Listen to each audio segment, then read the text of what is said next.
తిరుమల తిరుపతి దేవస్థానంలో వందల కోట్ల డాలర్ల పరకామణి మహాపాపం వైసీపీదేనని ఎమ్మెల్సీ ఆలపాటి రాజేంద్ర ప్రసాద్ అన్నారు. మున్సిపల్ కార్యాలయం ఎదుట మహాపాపం పరకామణి ప్లకార్డును ప్రదర్శించి వైసీపీ కుట్రలు కుతంత్రాలను ఎమ్మెల్సీ ఆలపాటి వెల్లడించారు.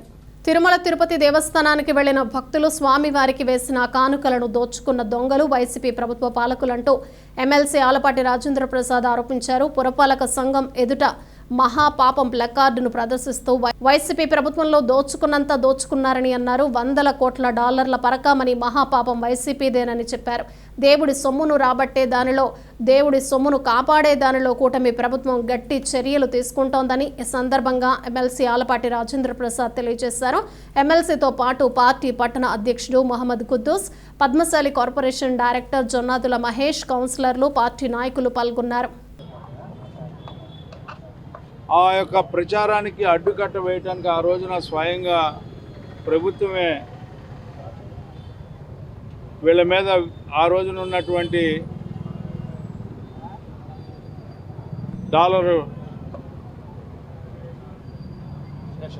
శేషాద్రి గారిని, అదేవిధంగా మాజీ ఎంపీ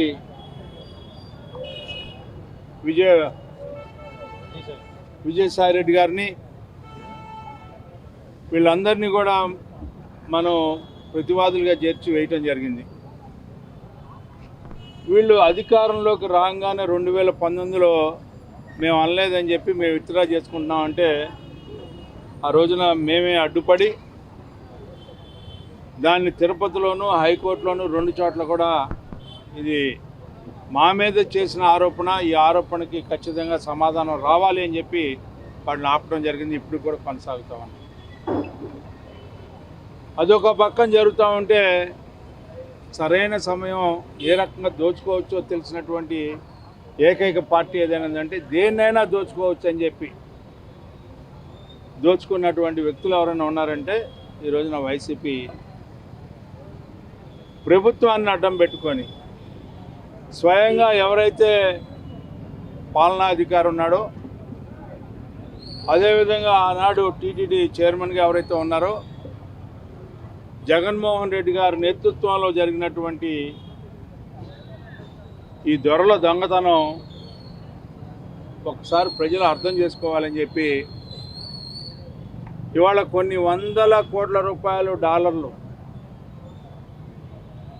పరకామణి ద్వారా దోచేసుకున్నటువంటి దొంగలు ఎవరైనా ఉన్నారంటే వైసీపీ పార్టీ వారని చెప్పి చెప్పక తప్పదు.